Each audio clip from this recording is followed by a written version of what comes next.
রাস্তা নাই, ঘাট নাই, সবার সামনে অপমান করছি মাকে, বাবাকে, ও মা দুজনকেই বলি হাত করছি আমি তোমাদের সাথে, তার জন্য আমাকে মাফ করে দিও। যখন সাথে ছিল তুমি যে একটু খাটো, এইটাতে কি তার শারীরিক কোনো অসুবিধা হয়েছে? ওটা লেখা ছিল শেষ কথা। তোমায় কেন্দ্র করে আমি যে জগৎ গড়ে তুলেছিলাম, একটু একটু করে যেন চোখের সামনে সেটা শেষ হয়ে গেল। আমার চোখের সামনে সবকিছু ভেঙে চুরে চুরমার করে দিলে তুমি। আমি সবকিছু চুপচাপ করে দেখে গেলাম। এক পর্যায়ে ডক্টর কুশল জানতে পারেন যে বিশেষ কিছু শারীরিক জটিলতার কারণে সুষমার মা হওয়ার সম্ভাবনা খুবই ক্ষীণ। একজন পুরুষের জন্য পিতৃত্বের স্বাদ না পাওয়ার সম্ভাবনা থাকা সত্ত্বেও কুশল কোনো দ্বিধা করেননি। আসসালামু আলাইকুম, স্বাগতম আজকের আরও একটি নতুন ভিডিওতে। দর্শক, আশা করি সবাই ভালো আছেন। দর্শক শ্রোতা, আজকের ভিডিওতে রয়েছে 3টি আলোচিত পারিবারিক ঘটনা। দীর্ঘ 2 বছর সংসার করার পর স্ত্রী খাটো বলে এখন স্বামী তাকে অপমান তুচ্ছ-তাচ্ছিল্য করছে। দর্শক, এই ঘটনার বিস্তারিত শুনবো এই ভুক্তভোগীর আপুর মুখ থেকে। অন্যদিকে দাম্পত্য জীবনে অশান্তির কারণে নিজের জীবন শেষ করে দিলেন এক তরুণ পুলিশ কনস্টেবল। মৃত্যুর আগে সুইসাইড নোটে লিখে যান তার শেষ কথা। কি লেখা ছিল সেই সুইসাইড নোটে, যা শুনলে আপনারা সত্যিই অবাক হয়ে যাবেন। অন্যদিকে ডক্টর দম্পতি ডক্টর সুষমা এবং কৌশলের 20 বছরের সংসার ভেঙে যাওয়ার আসল কারণ কি, জানতে পুরো ভিডিওটি দেখবেন। আর এই ভিডিওগুলো দেখানোর আগে আপনাদের কাছে আমার ছোট্ট একটি রিকোয়েস্ট, এখনো যারা আমাদের চ্যানেলটি সাবস্ক্রাইব করেননি, নিত্য নতুন ভিডিওর আপডেটগুলো সবার আগে পেতে চ্যানেলটি সাবস্ক্রাইব করে সঙ্গেই থাকুন। আর এখন চলুন কথা না বাড়িয়ে আমরা এক এক করে ভিডিওগুলো দেখে আসি। রাস্তা নাই, ঘাট নাই, সবার সামনে অপমান করছি মাকে, বাবাকে। আমার জামাইয়ের কাজ ছিল না, আমার বাবা রিক্সা চালায়া আমার জামাইকে চালাইছে। আমার মাকে খুব বাজে বাজে কথা বলে আমার হাজবেন্ড, যা কখনো একটা ছেলে তার শাশুড়িকে বা মাকে বলে না। আমি আব্বু মা দুজনকেই বলি যা করছি আমি তোমাদের সাথে, তার জন্য আমাকে মাফ করে দিও। জানি না কতটুকু মাফ করবা, তবে মাফ করে দিও, অভিশাপ আর দিও না। আমার বয়সী মেয়েদের জন্য আমি এটাই বলবো, প্রেম করো মানুষ দেখে শুনে যাচাই করে, আবেগে পড়ে কোনো ভুল সিদ্ধান্ত নিবা না। আবেগ জিনিসটা খুব খারাপ। না পারবা বাবা মাকে কিছু বলতে, নিজের ইচ্ছায় বিয়ে করলে না আত্মীয় স্বজনের কাছে মুখ দেখাইতে পারবা, লাস্টে বদনাম হবে, কলঙ্কে দাগ লাগবে, তুমি ডিভোর্সি। তোমার প্রতি ওর অভিযোগ ছিল কিছু নিয়ে? কোনো কিছু অভিযোগ নেই, উনি এখন বলে আমি খাটো। যখন সাথে ছিল তুমি যে একটু খাটো, এইটাতে কি তার শারীরিক কোনো অসুবিধা হয়েছে? না। কোনোদিন জিজ্ঞেস করছিলা? হ্যাঁ করছিলাম। কি জিজ্ঞেস করছিল? যে আমাকে নিয়ে তোমার কোনো প্রবলেম আছে থাকতে বা বসতে? বলে না, তুমি পারফেক্ট আছো আমার জন্য। নিজে মুখে বলেছে? একান্ত সময়ে? হ্যাঁ। তাহলে অসুবিধাটা কই আপু? এখন অসুবিধা কোথায় ও একমাত্র বলতে পারে। আমাকে সব জায়গা থেকে ব্লক করে রাখছে, সত্যি কথার অপরাধে আমাকে ছেড়ে দিবে। মানে তোমার হাইট কম, এইটা বিয়ের 2 বছর পরে এসে তার মনে হচ্ছে? হ্যাঁ। 2 বছর সংসার করার পরে ইভেন তুমি একবার বাচ্চা কনসিভ করতে গেছিলা? হ্যাঁ, 4 মাসের বেবি ছিল, নষ্ট করে ফেলছে।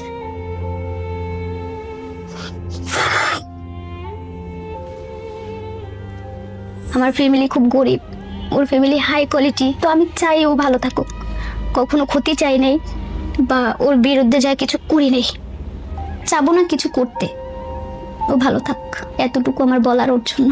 আর আমার থেকে ভালো বেস্ট কাউকে পাক জীবনে, তখন যদি আমার অভাবটা একটু বুঝে যে না ওই মেয়েটা খুব করছে আমার জন্য।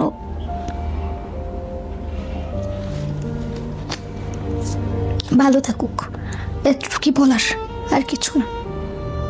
আর যদি কখনো মনে হয় ফিরে আসবে, হ্যাঁ আমি অপেক্ষা করব তার জন্য, ফিরে আসতে পারে, কিন্তু জোর করব না। আপনাকে রেখে বিদেশ চলে গেল? ও সেই বিদেশে গেল, সবকিছু বাদ দিয়ে গেল। সবচেয়ে কষ্টের কথা এটাই, যেদিন বিদেশ যাবে, আমি শুধু জানি বিদেশ যাবে, কিন্তু ও যাওয়ার আগে আমাকে বলছে যে আমি যদি বিদেশ যাব তোমার সাথে আমি 2 দিন থাকবো, ঘুরবো, আমি যে মার্কেট করব তোমাকে সেই মার্কেটের অর্ধেক অর্ধেক দিব, আমাকে যে মামারা ওর মামারা যে টাকা দিবে ওইখান থেকে অর্ধেক অর্ধেক তোমাকে দিয়ে যাব। আমি তো অনেক খুশি যে আমার হাজবেন্ডের প্রথম আগে কিছু দিবে, মেলা খুশি। তার মানে যাওয়ার দিনও বলে যায়নি তোমারে? জানতা না যে স্বামী চলে যাচ্ছে? না, ও হচ্ছে শুক্রবার তার ফ্লাইট ছিল দুপুর 12টায়, বৃহস্পতিবারের রাত্রে হচ্ছে তাদের বাসায় আত্মীয় স্বজন আনাগোনা অনেক। ও হচ্ছে বাবা মার একটা ছেলে, ভাই বোন নেই। তখনও আমাকে বলে না যে প্রিয়া কালকে আমার ফ্লাইট। আমি ওকে ফোন দিচ্ছি, ও আমার ফোন কেটে দেয়, ব্লক করে দেয়। তারপর হচ্ছে খুব বাজে বাজে ব্যবহার ওর, খুব বাজে ব্যবহার। আমাকে হচ্ছে রাস্তার কুকুরের সাথে তুলনা করে। তো সেদিন ওর চাচতো ভাই বোন নিয়ে খুব আনন্দ, সারা রাত বসে আড্ডা দিছে। আমি ফোন দিয়ে আমার ফোন ধরে না, আমার তো খাওয়া দাওয়া ঘুম কিছু নেই, সারা রাত কান্নাকাটি। শুক্রবারের সকালে আম্মুর সাথে আবার ঝগড়া আমার। পর আমি রাগ করে আমার বান্ধবীর বাসায় চলে গেছি, ওইখানে বসে কান্নাকাটি করতেছে, বলতেছে দেখছোস। ও হচ্ছে সবসময় আমাকে 1টা বাজে কল দিত, সেদিন আমাকে কল দেয় না, আমাকে ফোন দেয়া বলে আমি তোদের বাসায় মনে হয় আর কোনোদিন আসতে পারবো না, মানে আমাকে দেখতে পারবে না আর কোনোদিন, আর আমাদের বাসায় আসবে না। তো আমি বললাম কেন? আসলে ভালো হয়, তুমি আজকে চলে আসো, মাদারীপুর বাড়ি তার, তুমি আসলে ভালো হয়। বলে আমি তো আর জীবন আসতে পারবো না। আমি তুমি কোথায় আসো, ভিডিও কল দাও, আমাকে ভিডিও কল দাও। তো ভিডিও কল দিয়ে উনি হচ্ছে আমাকে তার চেহারা দেখায়। তা আমি তো এয়ারপোর্টে একবার গিয়েছিলাম, তো ওইখানে হচ্ছে ফ্লাইট উঠলে যে মাইকিং করে যেটাকে বলে, ওইখানে তো আর বাংলায় বলে না। তো ওইটা শুনে আমি টার্গেট করছি ওই এয়ারপোর্ট। আমি বলছি তুমি কোথায় আছো, আমাকে সত্যি কথা বল, তুমি কোথায় আছো? তো আমি বাড়িতে। আমি বলি, তুমি বাড়িতে মানে তুমি কই? এটা তো বাড়িতে না, এটা এয়ারপোর্ট, কও কোথায় আছো বলো। বলে না। আমি কি পিছের ক্যামেরাতে সব দেখাও? পরে আমি দেখি ওই এয়ারপোর্ট। ও আমার সাথে শেষ দেখাও করেনি। স্বামীর আপনি শেষ দেখতেও পারেননি। ও আমার সাথে শেষ দেখা করেনি। আমি ফোন দিয়ে এত কান্নাকাটি করলাম যে আমি আসি। এখন আইসা লাভ নাই, তুই আমারে দেখতে পাবি না। আমি এয়ারপোর্টের ভিতরে ঢুকে গেছি। তুমি আসলে আমাকে বললা না, তুমি না কথা দিয়ে গেছিলা যে আমার সাথে ঘুরবা, ওইখানে যাবা ওইখানে যাবা, আসলা না। বিদেশ যাওয়ার আগে ওর খালতো বোনের বাসায় বেড়াইতে গেছে। আমার বউয়ের কাছে আসে নাই? না, আমার কাছে আসে। এত ভালোবাসার বিয়ে। তোমাকে একবারই গায়ে হাত তুলছে বোন? হ্যাঁ, একবারই গায়ে হাত, 2বার তোলা হয়েছে। একবার তুমি তাহলে জিজ্ঞেস করছো যে কেন আমার ছেড়ে দিবা, আমার অপরাধ কি? হ্যাঁ, আমি এটা জিজ্ঞেস করছি। এখন তো ও তো ওর গার্জিয়ানকে বলে নাই। তো আমি হচ্ছে কিছুদিন ধরে ওর গার্জিয়ানকে জানাইছি। আমি আমার শাশুড়িকে ফোন দিছি, দিয়ে বলছি যে আম্মু আপনার ছেলে বিয়ে করছে, আপনি কি জানেন? কয় না। আমি হচ্ছে নাসিরের বউ, এমন এমন। ও হচ্ছে এত বছর, 2 বছর আমাদের সংসার, 1 বছর আমার কাছেই ছিল। ও ওকে আমাকে দেখে নাই যে আমি খাটো। মানে তোমার হাইট কম, এইটা বিয়ের 2 বছর পরে এসে তার মনে হচ্ছে? হ্যাঁ, 2 বছর সংসার করার পরে ইভেন তুমি একবার বাচ্চা কনসিভ করতে গেছিলা? হ্যাঁ, 4 মাসের বেবি ছিল, নষ্ট করে ফেলছে।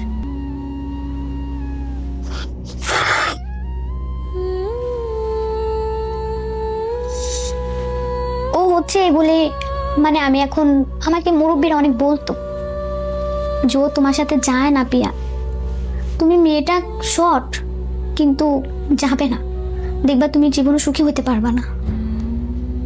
ওর আম্মু আমাকে বলছে কথা, আমার শাশুড়ি। নেশা করতো তোমার জামাই কিছু? না, ওরকম কিছু দেখিনি। তোমার প্রতি ওর অভিযোগ ছিল কিছু নিয়ে? কোনো কিছু অভিযোগ নেই। উনি এখন বলে আমি খাটো। যখন সাথে ছিল তুমি যে একটু খাটো, এইটাতে কি তার শারীরিক কোনো অসুবিধা হয়েছে? না। কোনোদিন জিজ্ঞেস করছিলা? হ্যাঁ, করছিলাম। কি জিজ্ঞেস করছিল? যে আমাকে নিয়ে তোমার কোনো প্রবলেম আছে থাকতে বা বসতে? বলে না, তুমি পারফেক্ট আছো আমার জন্য। নিজে মুখে বলেছে? হ্যাঁ। একান্ত সময়ে? হ্যাঁ। তাহলে অসুবিধাটা কই আপু? এখন অসুবিধা কোথায় ও একমাত্র বলতে পারে। আমাকে সব জায়গা থেকে ব্লক করে রাখছে, সত্যি কথার অপরাধে আমাকে ছেড়ে দিবে। সত্যি কথার কি অপরাধ হইলো? তুমি তোমার বিয়ের কথা তোমার শ্বশুরবাড়িতে জানাইছো, এবং এটা তো কাবিন করে বিয়ে। হ্যাঁ। কত টাকা কাবিন? 4.5 লাখ। 4.5 লাখ। হ্যাঁ। তাহলে তো কোথাও তো আইনি কোনো ঘাটতি নাই, ভালোবাসার কোনো ঘাটতি নাই, তাহলে ঘর কেন তুমি করতে পারবা না? ওর বলে আমি খারাপ। কোথায় খারাপ? আমি ওর কথা শুনি না। কি শোনো না? আমার মনে হয় না যে আমি কোনো অবাধ্য হয়েছি। আমি ওয়াশরুমে গেলেও মেসেজ দিয়ে বলে গেছি যে আমি একটু ওয়াশরুমে যাই। খাবার খেতে বসছি, তখনও ছবি তুলে পাঠাইছি যে খাবার খাচ্ছি। আমার ঘুরতে যেতে ইচ্ছে করলো, আমাকে ঘুরতে মানে যেতে দিত না, আমি যাইতাম না। ওর সাথে বিয়ের পরে কি তুমি ভাতের কষ্ট করছো বোন? বাসায় খাবার ছিল না এমন হয়েছে কখনো? না, এমন কিছু হয় নাই। তবে ও যে বাড়িতে চলে গেছিল তখন আমাকে বাজার করে দিয়ে যায় নাই। তারপর যেমন হচ্ছে আমাদের অল্প করা চাল ছিল, একবার হচ্ছে 2 টানা বৃষ্টি হয়েছিল। সেদিন হচ্ছে আমাদের ঘরে চাল ছিল না, পাশের ঘরে একটা আপু আমাকে চাল দিচ্ছে, আমি খিচুড়ি রান্না করছি। ওই খায়া ও বাড়িতে গেছে। আমি কি খাবো কি পরবো ওর মাথায় ছিল না। ওই রাত্রে খাবার জুটছিল পেটে? ওই যে মা আছে না, আমার বেচারা মা, উনি তো আর আমাকে ফালাই দিতে পারেনি। লজ্জা লাগে না কথা বলতে যে মারে তুমি অপমান করলা, বাপরে অপমান করলা সবার সামনে? লজ্জা তো অবশ্যই লাগবে না, যে এখন তোকে আর কিছু বলি না, কার কাছে বলবো? আমি ঘরে কান্নাকাটি করি, আমার আম্মু আমার সামনে আসে না। কিভাবে আসবে? ওনার হচ্ছে সহ্য হয় না। আমি হাসপাতালে ভর্তি হলে আমার মা বাবা দেখছে, ও দেখে নেই। ক্যামেরায় তোমার জামের জন্য বলো, কিছু বলার নেই। আমি তাকে কিছু বলতে চাই না, আমি শুধু একটা কথাই বলতে চাই, সে আমাকে সত্যি কথা অপরাধে ছেড়ে দিতে যাচ্ছে, ডিভোর্স দিবে বলছে। ও ভালো থাকুক। আমি ওর যোগ্য না, ও আমার থেকে অনেক শিক্ষিত, আমি খাটো, আমার ফ্যামিলি খুব গরিব, ওর ফ্যামিলি হাই কোয়ালিটি।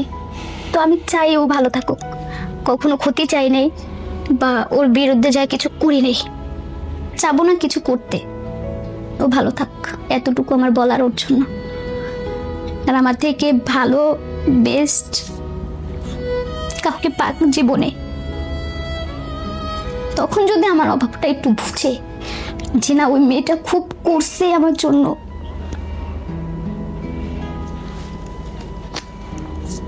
ভালো থাকুক, এতটুকুই বলার, আর কিছু না। আর যদি কখনো মনে হয় ফিরে আসবে, হ্যাঁ আমি অপেক্ষা করব তার জন্য, ফিরে আসতে পারে, কিন্তু জোর করব না।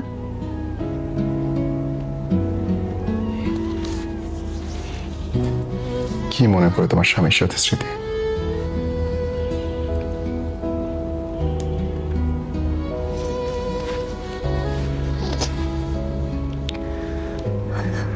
মা বাবাকে খুব অপমান করছি, তার জন্য মা বাবার কাছে আমি মাপ চাই। সরাসরি তো কখনো বলতে পারবো না যে মা মাপ করে দিও। খুব খারাপ কাজ করছো বোন। ভরা মজলিসে মা বাবাকে অপমান করছো। রাস্তা নাই, ঘাট নাই, সবার সামনে অপমান করছি মাকে বাবাকে। আমার জামাই কাজ ছিল না, আমার বাবা রিক্সা চালায়া আমার জামাইকে চালাইছে, রিক্সা চালায় আমার জামাইকে খাওয়াইছে। আমার মাকে খুব বাজে বাজে কথা বলে আমার হাজবেন্ড, যা কখনো একটা ছেলে তার শাশুড়িকে বা মাকে বলে না। খুব খারাপ কথা বলে।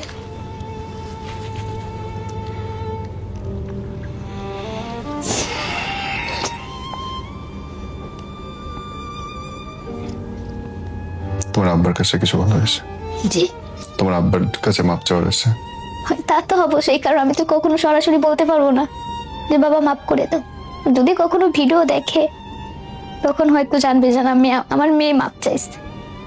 বলো, তোমার আব্বাকে বলো, ক্যামেরার দিকে তাকে বলো। আমি আব্বু মা দুজনকেই বলি, যা করছি আমি তোমাদের সাথে তার জন্য আমাকে মাফ করে দিও।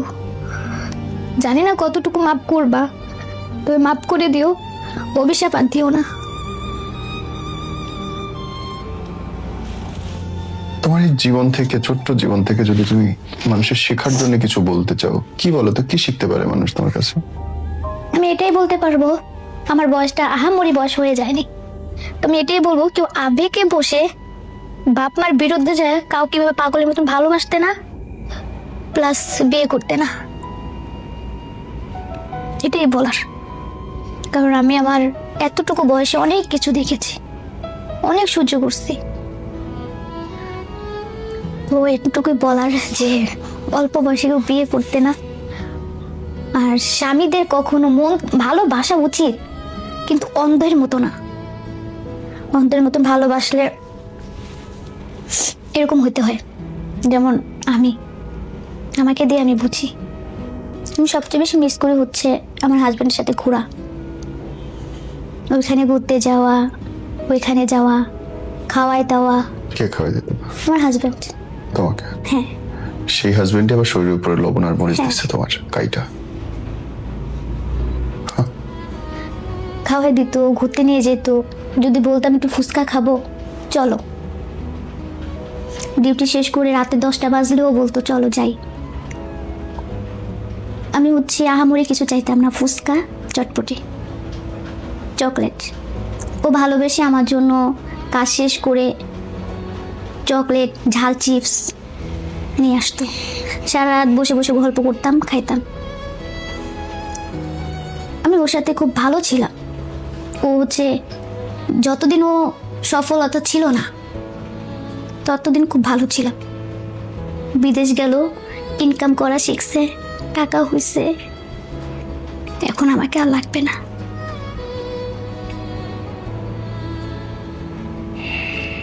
তোমার বয়সী মেয়েদের জন্য কিছু বলতে চাও?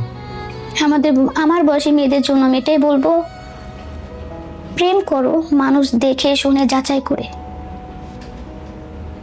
আবেগে পড়ে কোনো ভুল সিদ্ধান্ত নিবা না। আবেগ জিনিসটা খুব খারাপ। না পারবা বাবা মাকে কিছু বলতে, নিজের ইচ্ছায় বিয়ে করলে না আত্মীয় স্বজনের কাছে মুখ দেখাইতে পারবা। লাস্টে বদনাম হবে, কলঙ্কে দাগ লাগবে, তুমি ডিভোর্সি। ওটা লেখা ছিল শেষ কথা। তোমায় কেন্দ্র করে আমি যে জগৎ গড়ে তুলেছিলাম, একটু একটু করে যেন চোখের সামনে সেটা শেষ হয়ে গেল। আমার চোখের সামনে সবকিছু ভেঙে চুরে চুরমার করে দিলে তুমি।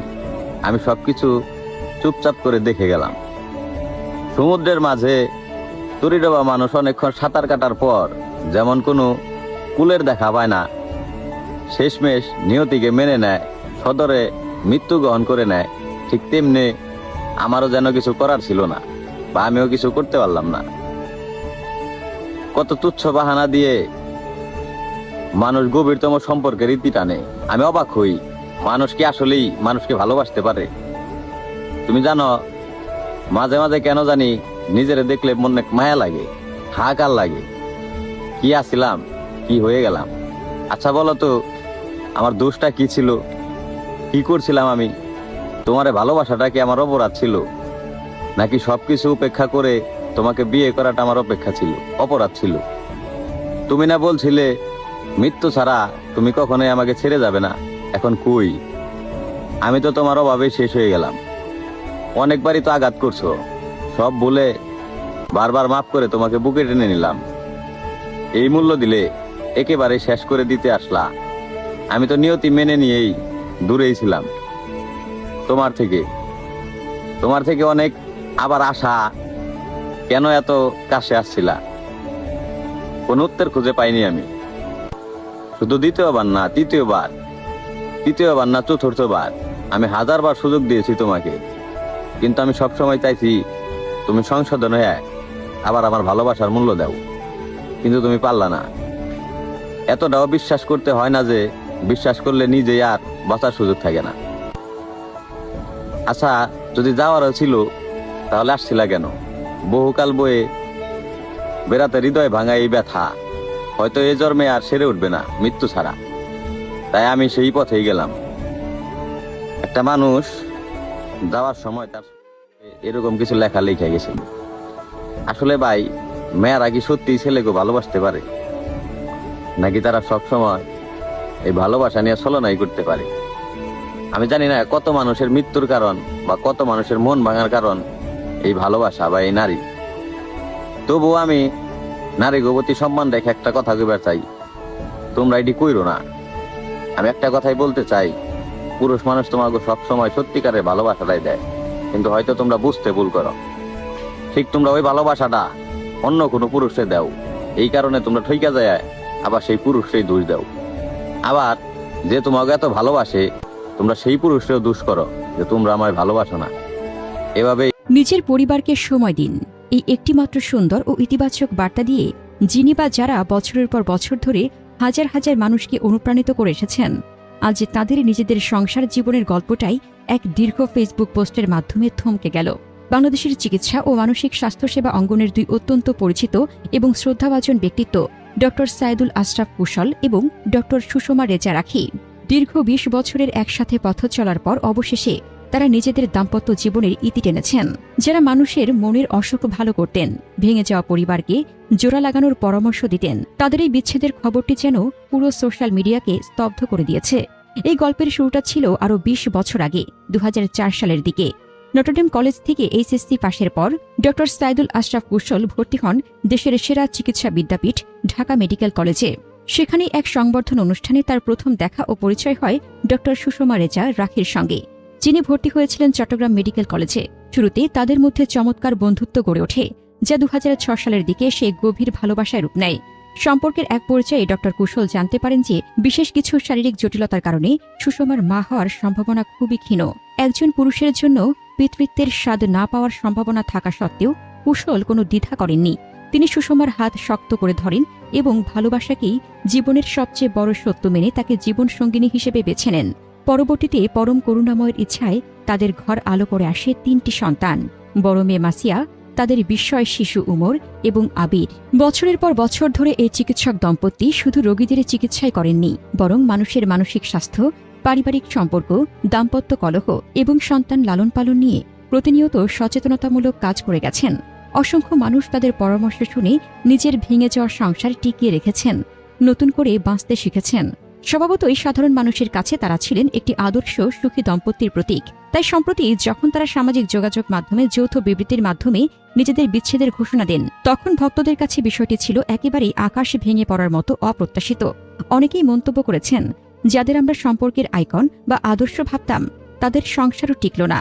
আবার কেউ কেউ লিখেছেন, বাইরে থেকে যে জীবনটা নিখুঁত মনে হয়, ভেতরের গল্পটা আসলে কতটা আলাদা ও জটিল হতে পারে তা ভাবাই যায় না। এই ঘটনাটি আমাদের সমাজের জন্য এক বিশাল এবং গভীর শিক্ষা দিয়ে গেল।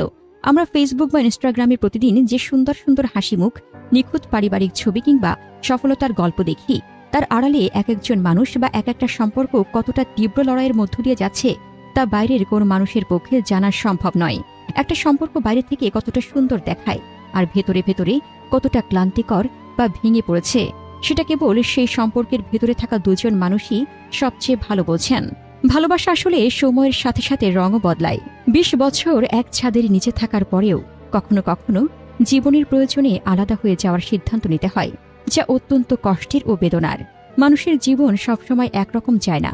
সবশেষে বলা যায়, ডক্টর সুষমা রেজা ও ডক্টর সাইদুল আশরাফ কুশলের এই ব্যক্তিগত সিদ্ধান্তকে সম্মান জানানোই আমাদের দায়িত্ব। তাদের এবং তাদের সন্তানদের আগামী দিনগুলো যেন সুন্দর, শান্তিময় ও নিরাপদ হয়, সেই শুভকামনায় রইল। দর্শক, আশা করি ভিডিওগুলো সম্পূর্ণ দেখেছেন। এই ভিডিও সম্পর্কে যদি আপনার কোনো মতামত থাকে তাহলে অবশ্যই কমেন্ট করে জানাবেন।